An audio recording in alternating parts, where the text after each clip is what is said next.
For the safety of your smile, use Pepsodent twice a day. See your dentist twice a year.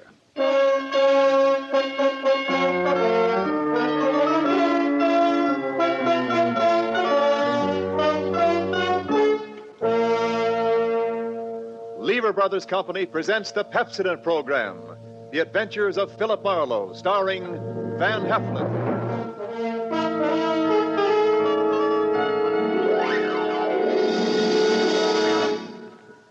Pepsodent presents Philip Marlowe, Hollywood's famous private detective created by Raymond Chandler.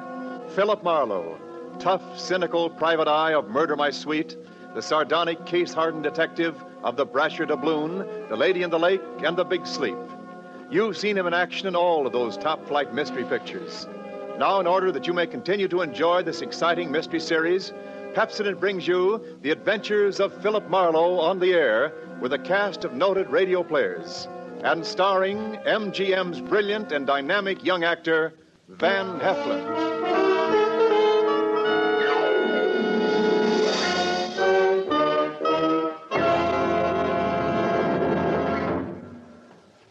Now, families all over America have named their favorite toothpaste. New Pepsodent with Irium. New fresh-tasting Pepsodent with the new cool, minty flavor. It's the 3-to-1 favorite over all other toothpastes. It's true. With families all over America, new Pepsodent is the favorite 3-to-1. Families from coast to coast recently compared new Pepsodent with other toothpastes at home. They preferred new Pepsodent by an overwhelming average of 3-to-1 over all other brands they tried. These families, 3-to-1, said new Pepsodent tastes better, makes breath cleaner, makes teeth brighter. Yes, families 3-to-1 say new Pepsodent tastes better, makes breath cleaner, makes teeth brighter. Get new Pepsodent toothpaste for your family right away.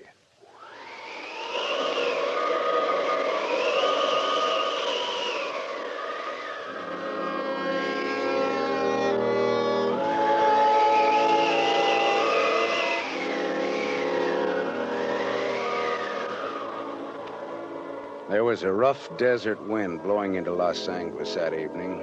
It was one of those hot, dry Santa Anas that come down through the mountain passes and curl your hair, make your nerves jump and your skin itch.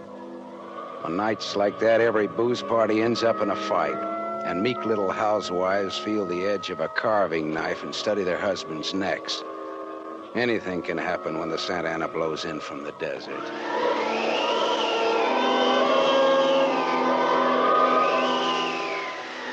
I closed up my office early. I got tired of reading Philip Marlowe, private investigator, backwards on the ground glass of my office door. So I opened the door and closed it from the outside and locked it and went out to get a beer before I went up to my apartment.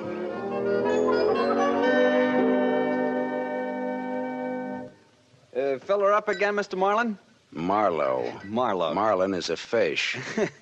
Yeah, I know. Hey, you bartender. Give me another rye. Drunk again. What'd you expect in this business? Autograph hounds? Make it snappy, you hear? Be right with you, sport. I gotta draw this man a beer. Crying out loud, these stumble bums who come in here. You got another customer, Bacchus? Hey, Bud. You seen a lady in here lately? A lady? Tall, good-looking, brown hair, a print bolero jacket, and a blue silk dress. No, sir. No, sir. Nobody like that's been in.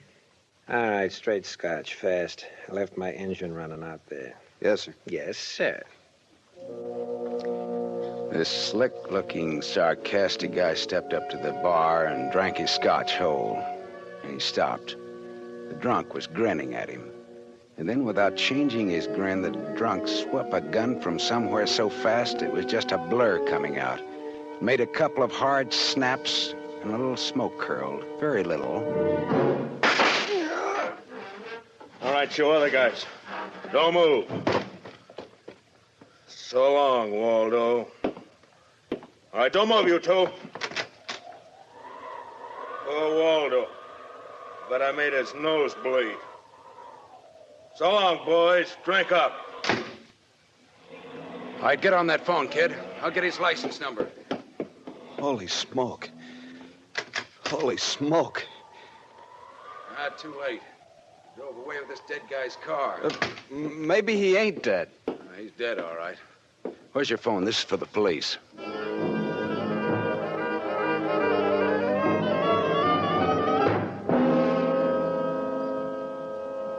The prowl car boys were there in about 5 minutes.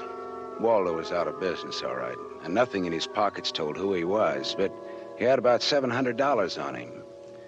I told the cops what I knew, including about Waldo's tall, brown-haired, pretty girl in the bolero jacket. It was about 9 o'clock when I stepped out of the elevator in my apartment house and almost walked right into a tall, brown-haired, pretty girl in a bolero jacket, waiting for the elevator on my floor. Oh, excuse me. Just a minute, lady. I said excuse me. I'm in a hurry. Now, if you'll be good enough to step out Look, you better not go outside in those clothes. Just what do you mean by telling me what? This isn't a make. You're in trouble. Trouble? Yeah, the cops are looking for you in those clothes. But I haven't done anything that... I'm in room 41 across the hall now. I never collected an etching in my life. All right, I'll go with you. I'll go. I got to my room and rustled up some scotch and soda and brought the girl her glass. She had a small automatic in her hand. It jumped up at me, and her eyes were full of panic. I put down both glasses on the table slowly so that I wouldn't be misunderstood. Look, sister, maybe this wind has got you crazy, too. Don't move. Be careful, don't move. A man just got shot in a bar down the street. Before he got it, he'd been asking about a tall, pretty girl with a bolero jacket, like yours. What did he look like, this man? Tall, 5'11", slim, dark brown eyes with a lot of glitter, dark suit, white handkerchief in the breast pocket. And he must have seen you earlier tonight to know how you were dressed. Am I getting anywhere? He used to be my chauffeur. You had an appointment with him, didn't you? Why? Listen, he asked for you, didn't he? Yes, I had an appointment with him. He'd stolen something from me when he left 3 days ago. I was going to buy it back from him. Why didn't you tell the police? I couldn't tell them. It was valuable, wasn't it? Valuable enough for Waldo to steal? $15,000. Oh, it's peanuts. But it wasn't the value. It meant something to me. The man I love gave it to me, and now he's dead. He was a flyer shot down over Germany. I'll go back and tell my husband that. He probably hired you. He did? How much is he paying me? And, where is this husband of yours? He's at a meeting. This late at night? He's a very important man. He's a hydroelectric engineer. I'll have you know that my husband is one of the... Skip it. I'll take him out to lunch sometime and have him tell me himself. And about Waldo, whatever he had on you is dead stock now, like Waldo himself. You mean he's dead? Waldo is dead? Yes, sister, he's dead. Dead. Lady, he is dead. Oh. Now scream and I'll give you 2 black eyes. I'm not going to scream. Who would that be? There's a dressing room behind that door. Hide there. Right. Now, don't argue with me. Do it. All right.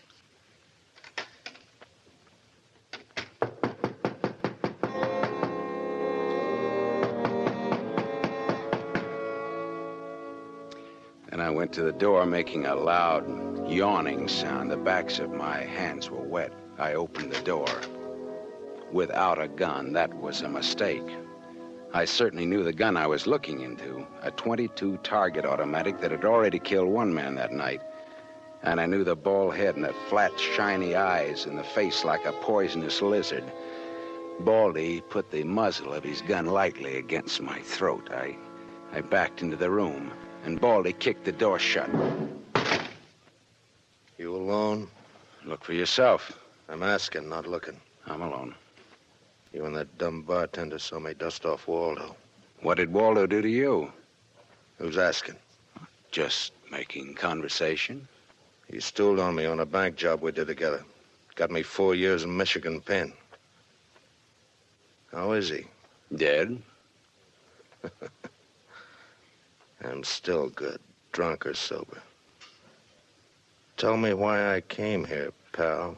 You heard the barkeeper and me talking. I told him my name, where I lived. That's how, pal.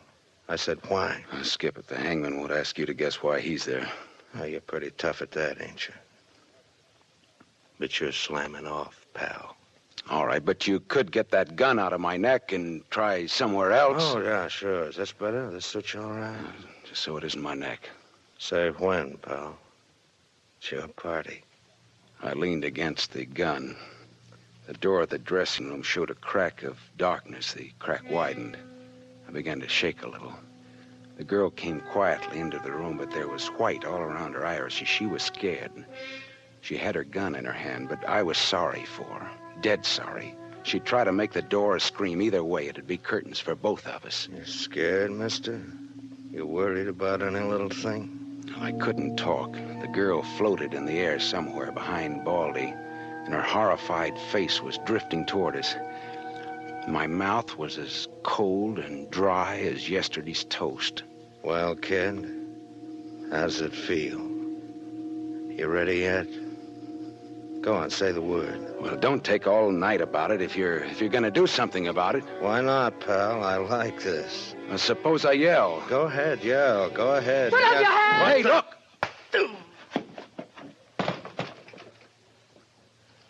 Oh, Thanks, sister. Thanks. That buys me. Everything I have is yours now and forever. is he dead? You flatter me no end, lady. I only punched him. All right, now get out of here while I call the cops down on this killer. Yes. Yes, good night. Good Hey, night. wait. Leave that bolero jacket here. It marks you for the cops. Oh, yes, here. Okay. See you again? Why? Oh, I don't know. No, I guess not. After all, who am I to be the rival of a dead flyer? I'll see that the police get Jesse James here. Good night, lady.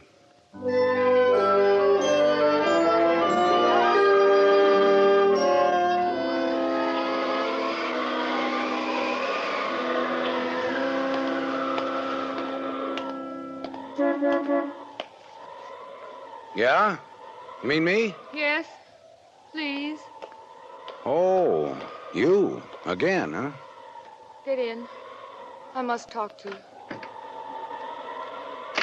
You want to know what happened at headquarters, huh? Yes. Well, I went down there with the law and gave them the story.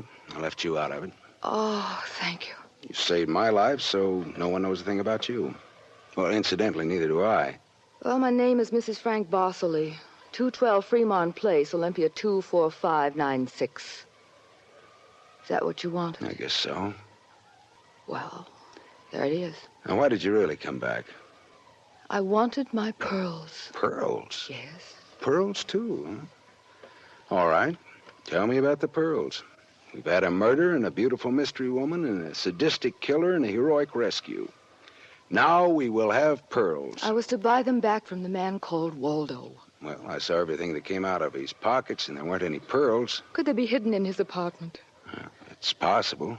Waldo lived on the same floor you do in this apartment house. And why didn't I know him, at least by sight? He moved in last week. He managed to get a sublet. Oh, great, a sort of an amateur magician on the side, huh?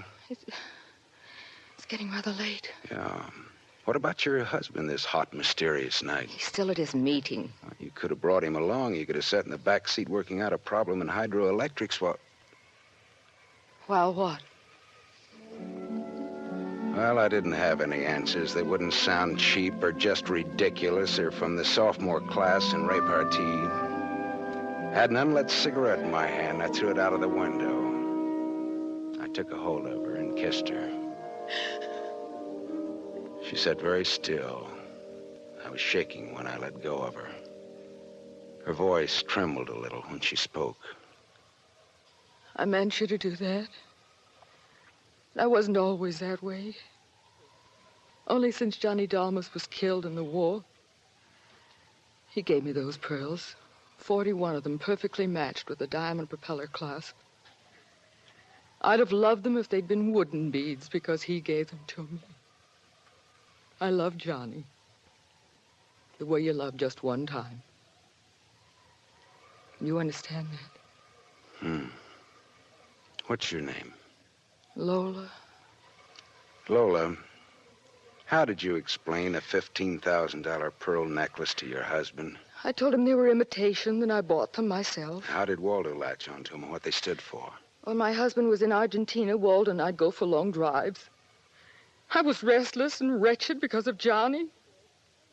Sometimes Waldo and I had a little drink together, but that's all. But you confided in Waldo about those pearls. I was a fool. And when your husband came back, Waldo stole the pearls and offered to sell them back to you, or he'd tell Papa, huh? I was a fool. And now you think the pearls are upstairs in Waldo's apartment? I suppose it's a lot to ask. No, sweetheart, huh? I've been paid. I'll go look. Wait here, huh?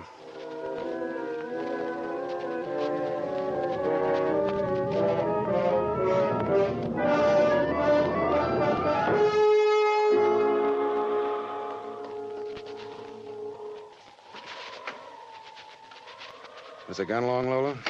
No. Well? No. No pearls? No pearls. Oh. There was a man in Waldo's room. A man? Who?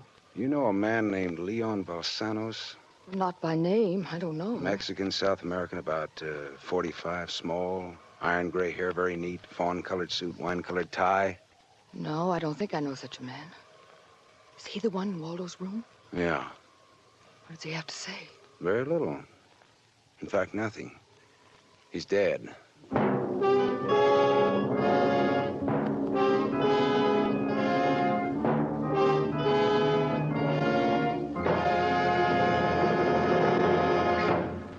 You are listening to The Adventures of Philip Marlowe, starring Van Heflin, with music composed and conducted by Lynn Murray. Yes, families all over America have named their favorite toothpaste. New Pepsodent with invigorating Irium foam. New, fresh-tasting Pepsodent with a new, cool, minty flavor. It's the 3-to-1 favorite over all other toothpastes. It's true. With families all over America, new Pepsodent is the favorite 3-to-1. The Farrell family of Evergreen Park, Illinois, preferred new Pepsodent on every single count. The Farrells say new Pepsodent tastes best of all, makes breath cleaner, makes teeth brighter. On all these counts, by an overwhelming average of 3-to-1, families prefer new Pepsodent over all other toothpaste they've tried. It's a fact. Families 3-to-1 say new Pepsodent tastes better, makes breath cleaner, and makes teeth brighter. Remember, this is not just our opinion. It's the honest conviction of the Farrells and other families who compared new Pepsodent with other toothpastes they had at home. Get new Pepsodent, the only toothpaste containing Irium. Get it for your family without delay.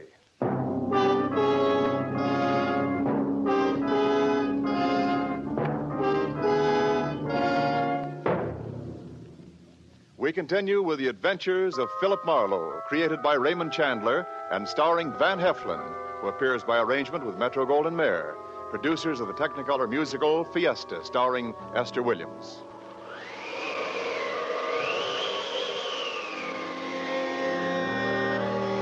I sat with Lola Barsley in her car listening to that jittery, infuriating desert wind gallop around in the midnight streets. I just told her about the Latin-looking man I'd found in Waldo's room in a very dead condition. I held her hands until they stopped trembling. Then I gave her the few remaining details. He had a gun in a shoulder holster, but someone had strangled him before he could use it. Someone? Waldo? Maybe. You see that convertible coupe 2 cars ahead of us? It's been there for hours. It was there before I parked here to wait for you. Leon, the man in Waldo's room, came in that car, but according to the key containers he carried, that isn't his car. Whose car is it? Does it matter? Well, it belongs to a lady according to the tag on the keys. A lady? Well, anyway, a woman, if you're going to split hairs. Eugenie Kolchenko. In West Los Angeles? Never heard of her. Uh-huh. All right, well, you go home now, huh? What are you going to do? Drive that flossy convertible around, wave at my friends, impress people. You run along now. Me, I've got another date.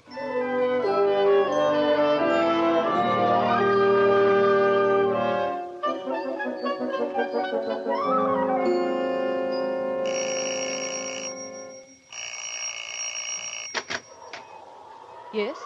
What is it, please? Miss Eugenie Kolchenko? Yes? What is it? Did you lose or misplace a pigeon gray convertible coupe? What are you saying? Now, don't be alarmed. I found it and I brought it home to you. Come in, please. It is a reward you wish. Shall we say... Snap out of it, Dragon Lady. Who was he? Who was who? The little guy, Leon. You loaned your car to. He's dead. Who was he? Oh, no. Oh, yes.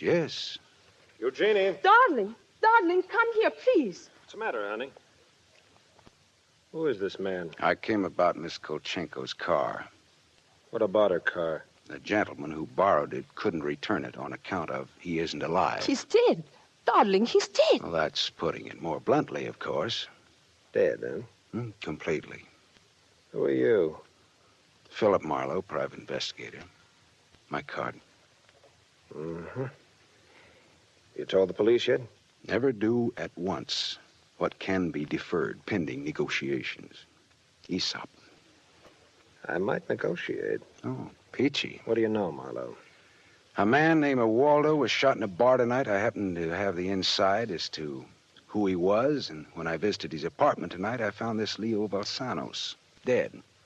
He wouldn't have had $500 in 20s on him, would he? No, but this Waldo had over $700 on him when he was killed at that cocktail bar, mostly in 20s. Is there a basis there for negotiations yet? Very well, Marlowe. I'm a married man. There were certain unpaid bills for some stuff Miss Kolchenko here had charged to my account. But you told me I might charge to your account. All right, so I wasn't very bright. That might be the understatement of the decade, but go on. I had the unpaid bill safely in my briefcase. Somehow this Waldo had a chance to steal the briefcase. I hired Leon and gave him $500 to buy back those bills from Waldo. Instead, Waldo took Leon's dough and was forced to kill Leon in the process. And then he went out to keep another date and accidentally walked into an old pal hostile enough to blow him down.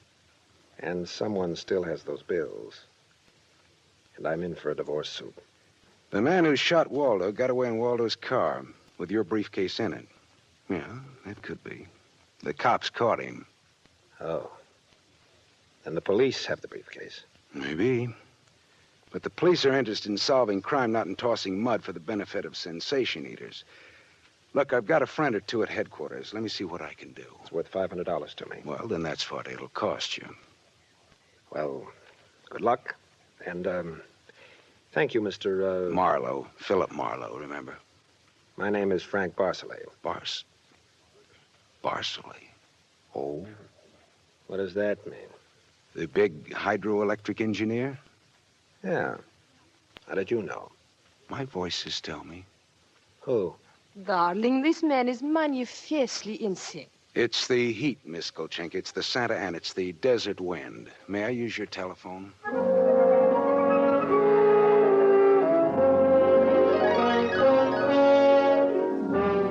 Someday I must tell you about Ibarra. Salt of the earth Ibarra, detective lieutenant over at Central Homicide. I phoned Ibarra from Miss Kolchenko's house and told him where he could find a well-dressed cadaver named Leon and furnished a few small details. I gave Ibarra time to check my tip, and then I went down to see the good lieutenant and told him why I'd been up in Waldo's room, only to find Leon instead of a certain lady's string of pearls. Pearls, eh? Well, I thought Waldo might have them up there. Whose pearls were they? A lady's. Go on. Or they might have been in Waldo's car that Waldo's killer drove away in. Yeah. What, yeah? They might have. Also a batch of unpaid bills charged to the account of a certain Frank Barcelay? Yeah. Well, now, the police aren't interested in domestic scandal. They want to prevent or to solve crime, right? So I've got $500 for the police fund if those pearls and those bills are returned to their rightful owners. Quit your kidding. No, it's a valuable necklace. Yeah. There's your necklace. That's it. 41 pearls, perfectly matched diamond propeller clasp. That's it. That's the one. Take it away, Marlowe. On the level? Just tell me straight what it's all about, all I ask. Sure. Well, this Waldo was blackmailing a wife with the pearls and her husband with the bills, a guy by the name of Barcelay. Well, Barcelay sent Leon to get the bills from Waldo. Instead, Waldo killed Leon, then stepped out and happened to get shot by that guy at the bar. Now, if Barcelay's name stays out of the paper, I get $500, and that goes to the police fund. We'll keep him out. Well, now, I'm not in this case for money. I just want to get back the bills and the pearls. As you say, Marlowe, the police aren't in business to sling mud. Well, you can deliver the pearls to the lady yourself if you like. No, She no, lives no, at... No, Marlowe. You better take them to her. You see, except for the diamond propeller clasp on them, they're phony. Phony? But... All but the clasp, Marlowe. All but the clasp.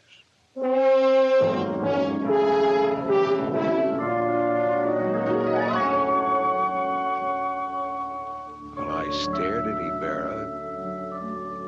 So the flyer, Johnny Dalmas, the great lover, had given Lola a string of fake pearls. Well, I didn't know how to tell her, but I called her up and told her to meet me at the Beachcombers at 2. I was going to slip her the bad news slowly. I'm glad you asked me to meet you here, Mr. Marlowe. See, I had to have someone to talk to. Go ahead. Go ahead, talk. I'm listening. Now, Mr. Marlowe, now more than ever, I must have those pearls. Why? Money trouble? Oh, no. It's just that everything's gone wrong. And this morning, my husband told me we're to separate. Oh, I'm sorry, Lola. But if I had Johnny's pearls, it would be a link with the past and with Johnny and all he meant to me. It's how a woman feels, Mr. Marlowe. I wouldn't blame you for not understanding. Well, maybe I do, though. So please, Mr. Marlowe, please, you'll try to find my pearls. Lola, look, even if it isn't all of them, any part of them, any single smallest one of them. It'll be Johnny's. Look, will you meet me here again around 4 o'clock? I'll be here. Okay, I'll see what I can do.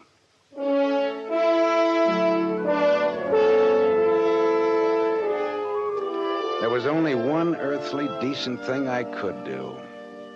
I took Lola's glass pearls to a jeweler, and I had him take off the diamond clasp and put it on one of those strings of so-called simulated pearls that they sell you for $3, tax included. Then I went back to keep my 4 o'clock date with Lola at the Beachcombers.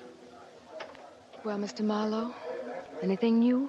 Yes, the police found some pearls in Waldo's car. They found my pearls? No, not exactly. Not exactly. Well, Waldo was getting set to gyp you, Lola. He had the diamond clasp of your necklace attached to a string of cheap imitations. And then he sold the real pearls. Oh, how... Oh. These are the imitations here. Yes. But it is my clasp. The clasp is real. Is that all right? Yes, it's the clasp that Johnny Dalmas gave me. Of course it's all right. Oh, that's swell. And thank you so much, Mr. Marlowe. Forget it. I won't. Not ever. Well, is this goodbye? Yeah, I think so. You'll never get over Johnny Dalmas, Lola. If anybody ever bothers you again, though, well, let me know. Name's Philip Marlowe.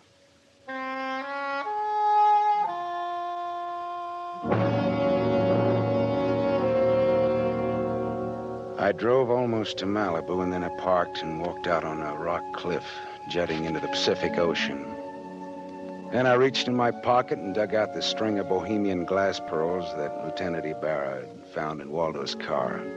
I cut the knot at one end and slipped the pearls off one by one. One by one, I flipped them into the water. The gull swooped down on them and then flapped up again, screaming indignantly. The phony pearls had fooled Waldo and Lola Barsley, but they couldn't fool a seagull. I said to myself, to the memory of Johnny Dalmas, just another four-flusher. I listened a while to the wheeling seagulls. All at once, I realized that the wind had died. The Santa Ana had blown itself out. The red wind was done. It was over.